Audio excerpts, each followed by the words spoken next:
Good morning, Indiana. Working for you. It's 5 o'clock here on your Thursday. Good morning to you. I'm Lauren Casey. Here's what's making headlines on this April 23rd. New coronavirus testing initiative being launched here in Indianapolis. Who health officials are hoping to target and why. Plus, state leaders are working to address transparency issues with long-term care facilities as they relate to the coronavirus. Working for you, we're finding out the new steps being taken to protect our most vulnerable citizens. And a doctor who's recovered from COVID-19 is sharing his story with RTV6, his message to others, and what he's now doing to help others recover from COVID-19. But before we get to our top stories today, we do need to get a check of your forecast. Todd Clausen is standing by with a look at what Thursday is going to bring us. Todd, we had a great day yesterday. Today, it's not so much of a good day. We have to take what we can get. The rain, we obviously don't want a rainy day, but honestly, allergy sufferers could use the rain to knock the pollen down. So I always try to look at the bright side of things, and we'll get the rain out of here. It's a one-day deal, and the sun shines back tomorrow. But yeah, today we are going to have to deal with these showers, and you can see them overspreading the area already in southern locations. They'll slowly start to make their way to the north. And the bottom line throughout the day today is the further south you are, the more steady the rain will be throughout the day today. And the further north you are, less in the way of rainfall. It's a pretty big storm system. The heaviest of the rain moving through Mississippi and Alabama. We're just on the northern fringe of this storm system. And so as the rain overspreads the area, it'll generally be on the light side today. That is the good news. We're not worried about any flooding across the area. 40s and 50s for your temperatures this morning. And this is where the temperatures are going to stay throughout the day today. There's not really going to be much in the way of movement temperature-wise. Only back up to right around 56, 57 degrees for your afternoon high. If you are going to be out and about, maybe running some of those errands, going through the neighborhood for a walk or so, make sure you have the rain gear handy, Lauren. All right, Todd, thanks so much. Let's take a look right now at traffic. This is over on the west side, not monitoring any crashes on your roads. This is I-465 in Crawfordsville Road. Of course, we'll keep you updated if there are any delays for your Thursday commute. Now to an update on COVID-19 here in the state of Indiana. The State Department of Health reported 31 new coronavirus deaths on Wednesday. That means 661 Hoosiers have died since the COVID-19 pandemic began.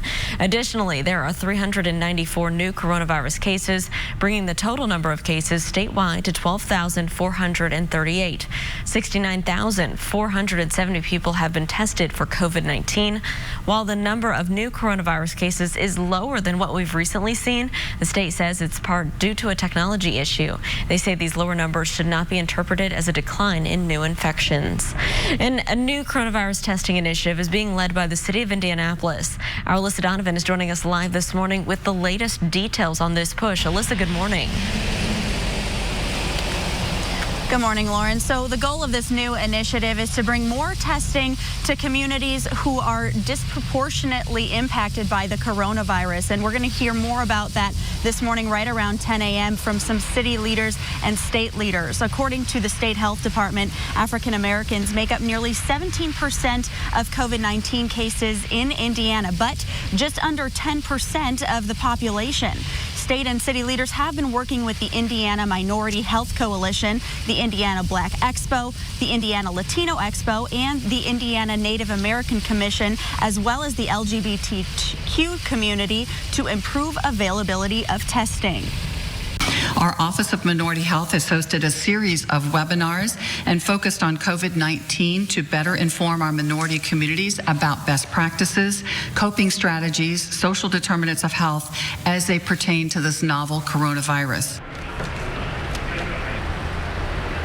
And again, city leaders are going to be holding a press conference this morning right around 10 a.m. to bring us more of those details on what this new testing will entail. And of course, we'll bring you the latest. We'll be streaming that on Facebook as well as online. You just have to download the RTV6 app. And so far, Indiana has tested 69,000 people in this state, and 12,000 of those people have tested positive for COVID-19. Reporting live, Alyssa Donovan, RTV6. Alyssa, thank you. It is 5:04. State health officials are still not giving specific details on COVID-19 outbreaks in long-term care facilities. This as 43 more deaths linked to those facilities were announced this past week. The 162 deaths from 74 facilities across the state represent more than a quarter of Indiana's coronavirus deaths reported through Monday. While state health leaders did not specifically identify the facilities where COVID-19 outbreaks have occurred, they did say they are working to roll out new guidelines to provide more transparency to families. Those guidelines are expected to come by the end of the week. Then, as we hear, and if we hear that there are families who are not being informed about cases, we will go back with our regional ombudsman office, investigate those, look into those, and make sure that all the long-term care facilities are doing what really is clinically a best practice, which is communicating to the family about the change in that facility. Governor Holcomb also pointed out that the facilities are in daily contact with the state and should also be in constant communications with families. Meanwhile, RTV6 reached out to Decatur Township Genesis Health Care after an Indianapolis woman shared her story with us. Abby Arumo says that her mother lives at this facility and tested positive for COVID-19 this week, and she's now on a ventilator. The facility tells us it's following guidelines set by the Centers for Disease Control to prevent the spread of the virus. Those measures include screening residents and patients for symptoms 3 times a day, screening and taking temperatures of staff members before they come in the building, and requiring all staff to wear personal protective equipment.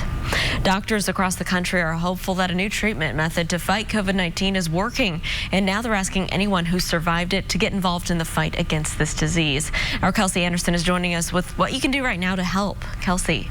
If you are someone who's recently survived the coronavirus, listen up. Your blood right now is filled with antibodies that can fight off this virus and potentially save the lives of those who are currently in the battle against this disease. And doctors want to see you donate plasma so they can transfer it to those patients. They want you to donate plasma so they can transfer those antibodies to patients who are in critical condition. In the last week at IU Health, this method has been tested on 4 patients. One of them was finally extubated after being on a ventilator for more than a week. Dr. Richard Keller recently donated plasma after testing positive for the virus in March.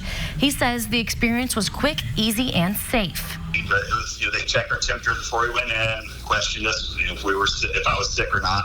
And it was very kind of isolated. There weren't a lot of other patients around. So it's, I think, very, very safe to go donate the plasma. And I would encourage anyone who's COVID positive to look into it.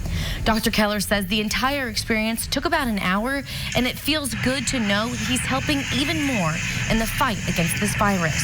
To donate plasma, you have to be at least 28 days symptom-free, and you also need to have a laboratory positive test result saying that you did have the coronavirus. Working for you, Kelsey Anderson, RTV6. Kelsey, thank you. It is 5:07. Wait times and benefits for self-employed were some of the biggest issues you had questions about during last night's Rebound Indiana Town Hall with the Department of Workforce Development. RTV6's Rafael Sanchez shared your concerns with the department's commissioner, chief of staff, and Indiana's chief unemployment officer. While delays and issues are still being worked out, the department had issued an unprecedented amount of benefits. Hoosiers received $276 million between Friday the 17th and Sunday the 19th. That's more than all the benefits paid out in 2019. And we've learned that there's help on the way for gig workers, independent contractors, and the self-employed. Beginning tomorrow, they will be able to apply through the state for unemployment benefits provided by the Federal CARES Act. Because state unemployment typically does not cover those workers, the system has been denying their claims. While the president signed the act, the Department of Workforce Development had to build an entirely new system to verify wages for eligible workers. Obviously, when we're talking about self-employed or independent contractors, we have none of that information. We don't even know that those individuals exist. And so our unemployment insurance program, the way it's operated for really the 80 plus years of its existence, has not covered those individuals. Well, the department says applicants will start seeing the benefits on May 9th. Coming up in the 6 o'clock hour, our Rafael Sanchez will have more on what he learned during last night's town hall. You can also watch the full event online right now. It's all at theindychannel.com. There's also help for those who are struggling to pay their mortgages during the COVID-19 pandemic. Indiana Housing and Community Development Authority has created a resource guide to help people work with lenders and landlords. The state has also opened up a mortgage assistance fund of $30 million million. You could get up to 6 months of mortgage payment assistance. You can get more information by calling 877-GET-HOPE or by visiting 877gethope.org. There's also help coming from more student loan borrowers. More than a dozen state and private school loan lenders have agreed to suspend payments. Last month, the CARES Act put federal student loans on forbearance through September. The new private and state loan agreements provide a minimum of 3 months forbearance and waives late fees. It also ensures no negative credit reporting and stops debt collection for 3 months. Lenders will work with eligible borrowers to enroll them in other assistance programs that could be more beneficial long term. To take advantage of the program, people should contact their student loan servicer. Well, the FFA is helping get food to people in need, while also supporting our farmers. The Western Boone County chapter of the organization is in the middle of the Milk and Meat Week. Members hope to raise at least $7,500 to buy milk, beef, and pork from Indiana businesses at discount prices. The food will then be donated to nonprofits to distribute back into the community. Students say the challenges farmers are facing hit close to home. Seeing farmers dump their milk on the news, and a lot of our parents farm, and a lot of the people that we know in the community and that we're connected to through 4-H and FFA, we're seeing them struggle. We just wanted to take action during this time to do something. I mean, we're kind of all quarantined at home. We want to make an impact somehow. The purchases will be spread out over the next few months, but you can find more information on the Western Boone FFA Facebook page right now. It is 5:11. Let's check in with Todd Clausen and see what we can expect in our forecast for today. Todd, what's it looking like out there? You know, rain returns to the forecast today. It's going to be the wettest day of the week, Lauren. So as we're trying to prepare for the day, just know that you need to have the umbrella handy, or at least a rain jacket. We're not going to get into a heavy rainfall. That is the good news. And you notice the rain chances are the highest throughout the morning hours, and then they'll taper off as we get into the evening. And the rain is now just overspreading the area, moving into the metro area. It's a little dry out there, the areas that is, so it's going to take a little while for the atmosphere to saturate and a lot of this shower activity to reach the ground. But eventually we will get there, and it's going to be a pretty steady rain for those of you in southern locations. The further north you go, it becomes a little more widespread and a little more scattered in nature once you get up towards the Peru area and eventually towards Muncie. Temperatures today really don't do much. We'll be in the 50s. The main focus will be on the rainfall. It's a one-day deal, though. Back into some sunshine tomorrow. More on your extended forecast coming up in a little bit. Lauren. Todd, thanks. America has just recorded the first cases of house pets with the coronavirus. Straight ahead, where the cases were discovered and what health officials are saying about these new findings. And United Airlines is planning a massive sell-off. We'll tell you just how much the troubled airline is hoping to make. That is all coming up. Stick around. Live tonight on ABC. Welcome back. The time right now is 5:15, and here's a live look right now at your commute through the downtown area. I-65 and I-70 at the north split. Traffic on 65 is moving along up to speed, but keep this in mind. Eastbound lanes of I-70 are closed between this area and the east side of 465, and starting early tomorrow morning, those westbound lanes will close in the same spot. That is a 30-day closure, and of course, we'll keep you updated. The U.S. now has confirmed cases of house pets with the coronavirus. 2 pet cats in New York State tested positive for COVID-19. The CDC believes they contracted this virus from people in their households or neighborhoods. The findings come after a handful of tigers and lions tested positive for the virus at the Bronx Zoo. Top U.S. health officials say while it appears some animals can get the virus from people, there's still no evidence that pets can pass it to their owners. Scientists in Italy say they may be able to find new clusters of the coronavirus by analyzing wastewater. According to the Italian Institute for Health, genetic material of the virus has been discovered in wastewater in Rome and Milan. Researchers say tracking that material could be used as a warning sign to pinpoint potential new outbreaks, and that could help officials respond faster in the future. The strategy has already been used against other viruses like polio. This morning, several koalas injured in those Australian wildfires are now back in their natural habitats. The marsupials were being treated at the world's only all-koala hospital. One of of the most famous in the group is Ann Wynn. Photos of her went viral due to the severe nature of her burns covering 90% of her body. Well, she was the third patient admitted to this facility back in October. Ann Wynn is one of 26 koalas being released over the course of this week. The goal is now for the animals to breed and grow their population in the wild. Back here at home, the time right now is 5:17. We had a great day in the forecast yesterday, taking a little bit of a turn for our Thursday, Todd. Yeah, you know, this rain's going to be making its way into the area, Lauren, from south to north, and it's starting to overspread parts of the area already. And once it arrives in your neighborhood, it's going to be with us throughout a good chunk of the day today. Here's a live look at Storm Team 6 radar, and we'll zoom in just a little bit closer and give you a look. Light rain in Bloomington, Brazil, Rockville, Greencastle, Martinsville, and all this rain is going to be spreading up to the north here throughout the course of the morning hours. So it's going to take a little while to get to those of you in the northern locations up towards Muncie and Peru, but eventually it will get there. It's a light rain. That's the good news. We're not going to run into any flooding issues here throughout the day today. It's going to be more of just a nuisance if you're going to be out and about, and you're going to have to kind of hunker down in your house a little bit today, I think, at least compared to the past few days when you were able to get out and about and enjoy the sunshine and the nice weather. Here's a live look at Storm Team 6 radar, and you can see that the heaviest of the rainfall is down to our south across parts of Alabama and Mississippi. This is going to make its way up the East Coast. What we'll deal with is the area of low pressure itself, and that's spinning right here in southern Missouri. And this is going to make its way right here into central Indiana as it eventually moves into the Ohio Valley. So as we work our way throughout the day today, the rain becomes a little more widespread as the morning goes on. It's pretty steady again in southern locations. For those of you in northern locales here, Lafayette, Muncie, up towards the Peru area, your rainfall totals are going to be a little bit lower than other locations. And then as we continue to work our way throughout the evening hours, we taper things off to just some spotty showers. And then basically overnight, we'll take the rain out of the forecast. So just have the rain gear handy. It's not a heavy rainfall again.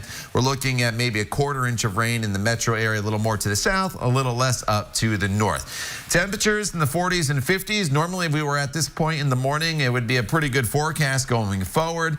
Today, though, the temperatures are just not really going to move much at all. What you have this morning is basically what you get throughout the entire day today as these temperatures make their way through the area. Tomorrow, a break from the rain, an opportunity to dry out. The skies will be mostly cloudy across the area, but notice the temperatures.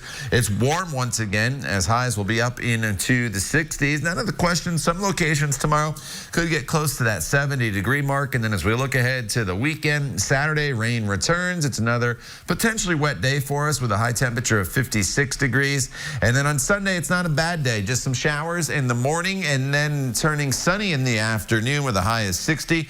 Warmer into next week, 65 on Monday, mostly sunny skies. And then on Tuesday, showers and thunderstorms arrive with a high of 70 degrees, followed by cooler temperatures once again, Lauren, on Wednesday with mostly sunny skies. So it's a very typical spring forecast here, up and down temperatures and numerous opportunities to pick up at least some rainfall. All right, Todd, thank you so much. Let's take a look right now at your commute if you're heading out to work this morning. Here's a look on the northeast side. Traffic starting to pick up a little bit here at 465 and I-69. No delays to slow you down. United Airlines is planning a massive stock sale as the company continues to struggle during the coronavirus outbreak. The airline is hoping to raise $1 billion by selling additional shares of its declining stock. United is expected to report $1 billion in pre-tax losses for the first quarter, and it's slashing its schedule for May and June by 90%. Experts say it's unusual for an established company to raise capital through stock sales while its shares are declining, but one expert says that could be a sign that United believes the worst is over. Meanwhile, the Federal Aviation Administration is cutting back on hours at more than 100 air traffic control towers. The move comes as fewer air traffic controllers are needed to watch the mostly empty skies over smaller airports. The agency has not specified which towers will see the reductions, but officials did say the changes will reduce hours at non-peak times and there will be no operational effects on the airports. Chick-fil-A has pledged to donate close to $11 million to help communities affected by COVID-19. The money will be given to independently owned locations that are across the country. Operators will then use this to help their local communities, including with food donations and items needed by first responders and healthcare workers. Chick-fil-A employees and their families will also receive help. The program will be run through June. The company has more than 1,800 independently owned locations, including several right here in central Indiana. A Florida zoo debuting its newest members, a group of otter pups. Coming up, how the adorable foursome is adapting to its new surroundings. And still ahead here on Good Morning Indiana, the head of the CDC is clarifying remarks that he said about a possible second COVID-19 outbreak later this year. What he's now saying about those previous comments. It's 5:22. Stick around. We'll be right back. Home experts at theindychannel.com. Well, happy birthday to Britain's Prince Louis. The third child from Prince William and Kate Middleton turns 2 years old today. The Duchess of Cambridge took these cute photos of the son earlier this month. Instead of a traditional birthday party this year, the royals will be socially isolating. The Cambridges are at their country home, Amner Hall. Kate revealed in an interview last week that the family's been video chatting with their famous relatives, including Queen Elizabeth, who turned 94 this week. But she confesses Louis' favorite thing to do is hit the red button and hang up on everyone. Gotta love that. And he is adorable. Back here in the U.S., though, the Jacksonville Zoo debuting its newest members. 4 Asian small-clawed otter pups made their official debut on social media earlier this week. The 12-week-old pups were born back in December, but they've been kept away from the public to give them some time to grow and develop. Recently, they've had their run of the zoo since it's closed due to the coronavirus, and they are adorable as well. All right, Todd, now over to you. We got to get a check of our forecast today. Rain is heading our way. Yeah, you know, and you can already see it, Lauren, overspreading the area from Terre Haute to Bloomington, just now getting ready to push into the metro area. All this rain will continue to lift off towards the north and east, and it turns into a pretty wet morning for almost all of us across the area. There's plenty of rain off to our west that will still work its way in. The further south you are, the more steady the rainfall will be. The further north you are, it becomes a little more scattered in nature. Temperatures today don't do a whole lot. We'll stay in the 50s throughout the course of the entire day. So today's one of those days where you probably need to continue to plan more inside activities compared to outside activities, but it's just a one-day deal. The sunshine and the warmer temperatures, Lauren, they return tomorrow. More on that forecast in the weekend coming up in just a little bit. Show today at 10 on RTV6. This is Good Morning Indiana, working for you. A new COVID-19 testing initiative will launch in Indianapolis and here in Marion County. How it plans to address communities that are being disproportionately impacted by the coronavirus. And a local pediatrician who recovered from COVID-19 sharing his story in hopes of helping others. But he wants others to know and the steps he's taking to help others. But before we get to those top stories today, it is 5:30. We want to toss things over to Todd Clausen, who's monitoring our forecast today. Todd, we have rain on the radar. It was pretty quiet when I walked into work, but I know things are going to be changing. Yeah, you know, it's dry right now from Indianapolis to the north, but that is going to be changing very, very quickly. And the rain's already making its way into Terre Haute as well as Bloomington and down in towards the Seymour area. We'll give you a little bit of a look. And here's the good thing with this rainfall. It's all going to be very light throughout the day today. We're never really going to get into a heavy rain, so that is good news. Rockville to Greencastle to Martinsville right now, we're dealing with some rain, and it's just approaching the metro area. I'm going to go stick my head outside here in downtown Indianapolis to see if it's raining yet, but I suspect that not all of this is reaching the ground as of yet because the air is really dry. In fact, yesterday the National Weather Service put out a statement warning about fire danger because the humidity was so low and we had those breezy conditions. 40s and 50s temperature-wise right now across the area. The temperature's not going to move a whole lot throughout the day today. We're going to stay in the 50s from start to finish throughout the day today. If you do venture out, make sure you have the rain gear handy. You are definitely going to need it throughout a good chunk of the day today. The rain does taper off this evening. More on that and a look ahead to the rest of your forecast coming up in just a little bit. Lauren. All right, Todd, thanks so much. Here's a look right now south of downtown. This is I-65 and Keystone Avenue. You can see traffic here is moving along up to speed despite the traffic shift we have for construction. Lanes blocked in the northbound side, so you'll have to shift over to the southbound side. Slow down as you do that because it's a pretty sharp curve. Southbound traffic restricted to 2 lanes. The exit ramps do remain open open throughout this construction project. Watch for crews working during the daytime hours. We do want to get right to the latest, though, now on the coronavirus and the impact it's having on Indiana. We have learned that Indiana's death toll from COVID-19 is now 661. That's 31 newly reported deaths. The number of confirmed cases in our state is more than 12,400, and more than 69,000 Hoosiers have been tested. Data from both the state and Marion County health officials show that African Americans have been hit especially hard by the novel coronavirus. A new effort by the community leaders is aimed at curbing those numbers. Our Alyssa Donovan is joining us live this morning with the very latest. Alyssa.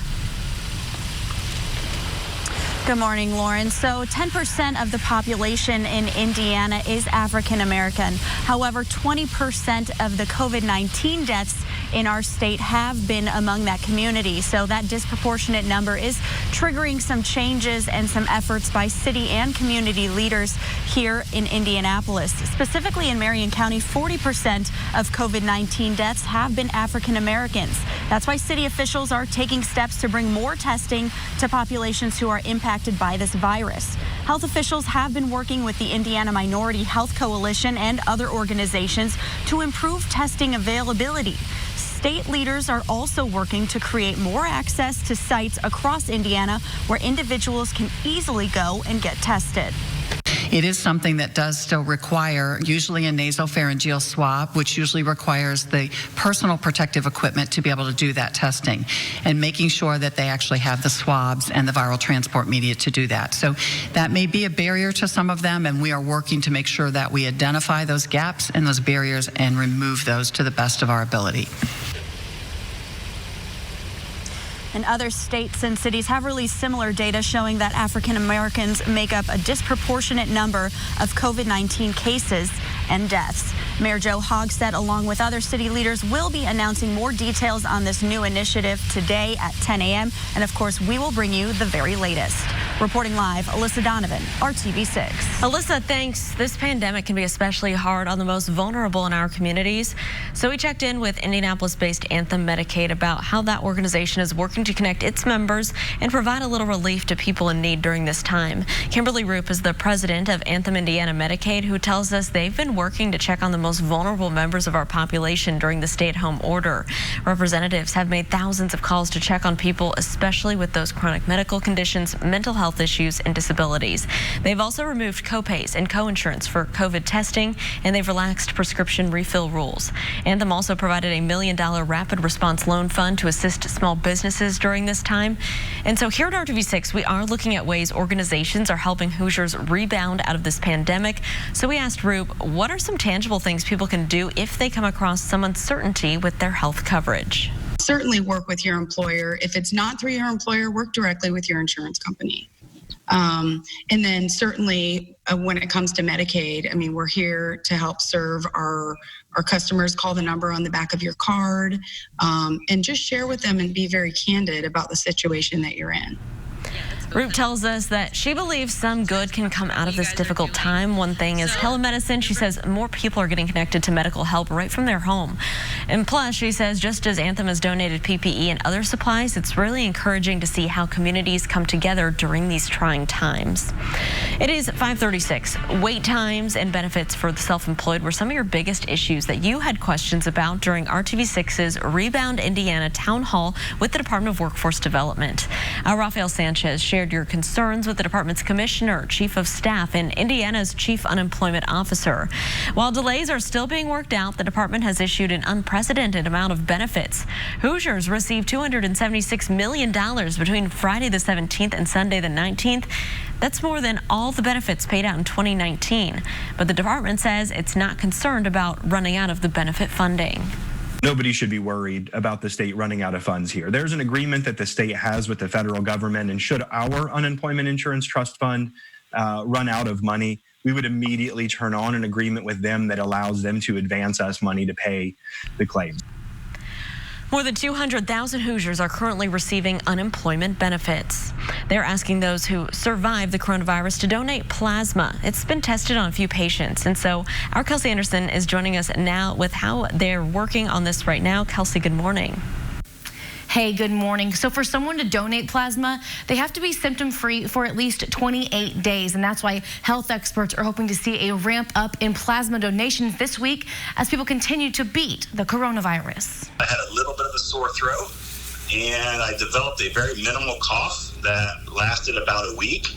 And I was just a little fatigued. Dr. Richard Keller is a pediatrician at IU Health. He tells me he started having symptoms of COVID-19 on March 10th. Sore throat, mild cough, and eventually losing his sense of smell. And I wasn't diagnosed for another probably 2 weeks. So I had it very early on. This week marked 28 days of being symptom-free for Dr. Keller.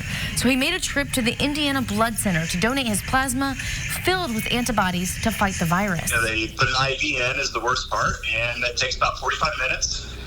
They take your blood out, they separate the plasma, and then they give you your blood back. Then that plasma will be transported to an area hospital to treat patients suffering from the disease. This method has been used for 4 patients so far at IU Health. And Dr. Nicholas Barros says it seems to be working. And the patients that received the convalescent plasma last week, I think they're getting much better. One of them was extubated yesterday after being in the ventilator for over a week. Dr. Barros says they can't say for certain that the plasma transfusion is the sole reason the patients are getting better, because other treatment methods were also being used. But he says trends across the country are showing that this method works. And it also gives survivors the opportunity to lend a helping hand. Allows the community to participate in providing help and unite us all as, we're all here in the fight together. Dr. Barros says no matter where you donate or which portal you use to sign up, it doesn't really matter because the plasma is being dispersed across the state to hospitals who need it in a statewide effort to beat this virus. Working for you, Kelsey Anderson, RTV6. Kelsey, thank you. An Indianapolis fashion designer is putting her latest collection on hold to make face masks, and now they're being used all over the world. Cody Banks says since her prom and wedding dress orders have been put on hold, she wanted to help make personal protective gear, so she added custom masks to her line of Witty by Cody creations online. Well, everybody has been asking me to make them, and I was like, okay, and I need to help. It's a need in America right now, so that was my biggest thing. I need to help. The masks are reversible and have a slot for a filter inside. Banks says the online orders quickly came in, and now she's shipping individual and bulk orders all across the globe.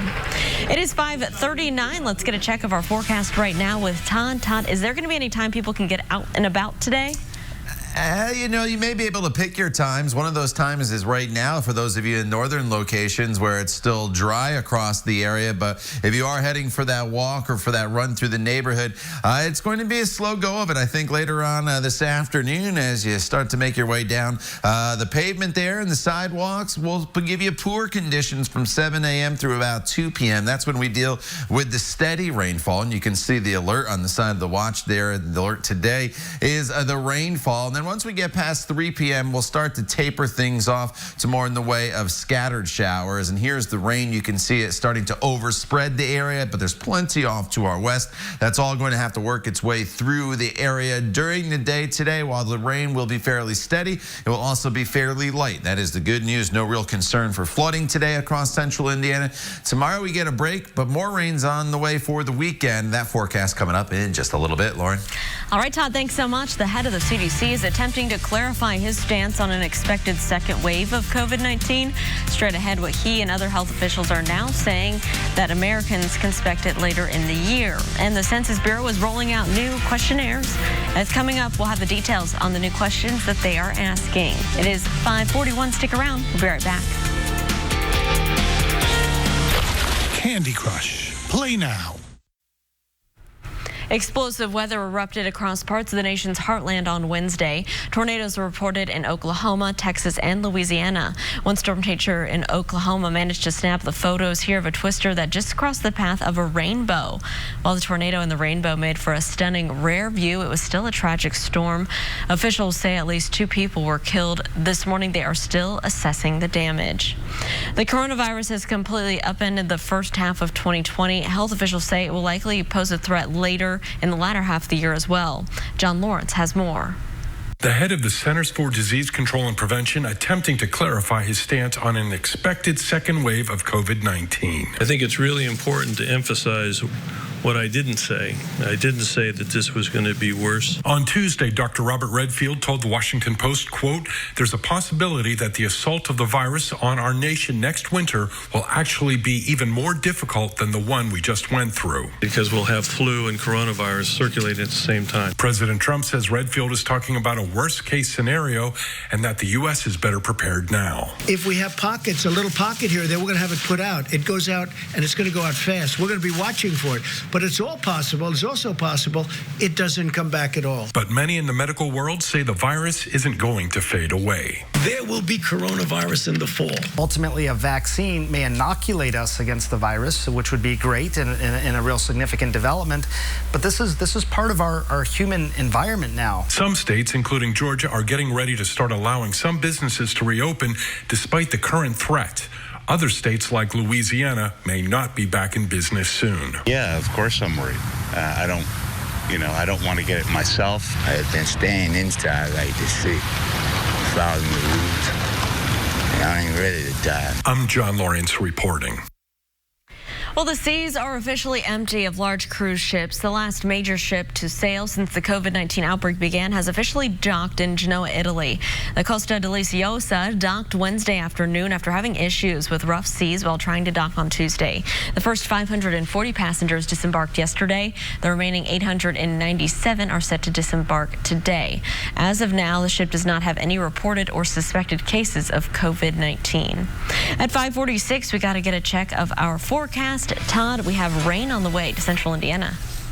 Yeah, it's going to be a pretty wet day for us, Lauren, across a good chunk of central Indiana. The consensus is the further north you are, less in the way of rainfall, and the further south you are, the steadier and more widespread the rain is going to be during the course of the day today. And so as we work our way throughout the day, have the rain gear or handy, whether it's the umbrella or just a rain jacket. Here are the rain showers right now, and you can see it's just starting to approach the metro area. Rain showers moving into the airport, but not yet into downtown Indianapolis. But as I move around for you a little bit here, you can see from Martinsville down towards Greencastle into the Bloomington, Nashville area, light rain continues to fall at this hour. As we work our way throughout the remainder of the day, off to our west, there's some heavier showers there in southern Illinois. They will make their way into the area as well. As this is a pretty big storm system. You just, Lauren, were talking about the storms in Oklahoma and Arkansas. You can see those now making their way through Mississippi as well as Alabama. So we're going to avoid any threat of severe weather. We do not have that today, and this rainfall is going to be very light as well. And as a result, we are not going to be dealing with flooding concerns. So this is just a general, more nuisance rain that's going to be making its way through the area today. By 9 a.m., it's spreading north of Indianapolis towards Lafayette as well as Kokomo and Muncie. And then throughout the afternoon hours, at least the early afternoon hours, we're dealing with light rain across most of the area. And by 3, 4 o'clock, we're tapering things off to just some spotty showers. And then eventually, throughout the overnight hours, we will get rid of all the rainfall. The wettest part of the day, definitely the morning into the early afternoon. And then we'll see those rain chances decrease as we work our way into the evening hours. Temperatures right now are in the 50s. That's where they stay. There's not going to be much movement temperature-wise throughout the day today with this rain as it makes its way through the area. Get back up to about 56, 57 degrees in the metro area, and that is just about it. The good news is tomorrow we get back into some sunshine. It's not completely sunny across the area, as we'll call it partly sunny, but it is going to be mild with temperatures that'll be climbing into the mid to upper 60s. Some of you tomorrow will be climbing up into the 70-degree range, only for more rain to return on Saturday. Sunday, it's sunny in the afternoon after a little bit of a wet start. Monday's dry, Tuesday's wet, Wednesday's dry, as we alternate basically every other day going forward with either rain chances or sunshine. And with the temperatures, Lauren, when it's sunny out, we're in the 60s and 70s. It's a little bit warmer. When we're dealing with the rain showers, it's a little bit cooler with the clouds in place. All right, Todd, thank you so much. The Census Bureau has a few more questions for you. It plans to email out a new questionnaire over the next few months. But instead of wanting to know who you are, it's asking how you are. It's a new effort calling the Household Pulse Survey. The goal is to learn how many families are coping with the coronavirus pandemic. Questions will include, are you getting enough to eat? How many hours a day are you teaching your children at home? The survey will be optional, but the Bureau wants to remind people that the 2020 census is not. Make sure you fill that out. Who's ready for some ice cream? It's a little off the beaten path, but folks in East Central Indiana know all about the mousse. After this break, we'll show you how one family is serving up some soda fountain favorites curbside. It's 5:50. We'll be right back. Homewood is open and ready to move you. Well, if you're looking for an excuse to get out of the house while still practicing social distancing, consider taking a little road trip to Randolph County. RTV6's Brad Brown found the burgers and ice cream at the Chocolate Mousse are worth the drive. It's easy to spot the history in downtown Farmland. Many of these buildings along Main Street have stood for more than 120 years. And inside the Chocolate Mousse, there's a taste of nostalgia every day.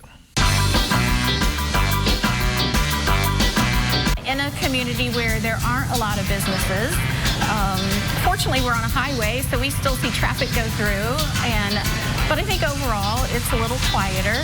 It's a homecoming for Amy Davis and her husband Mark. Amy grew up just a short walk from the Chocolate Mousse. Now they own the place. They've spent the past month getting used to meeting their customers curbside. You know, there have been times when our servers have delivered a meal to the curbside and they've been blessed with a very nice tip that they probably wouldn't have otherwise gotten if they were in here waiting tables, and that means a lot to us.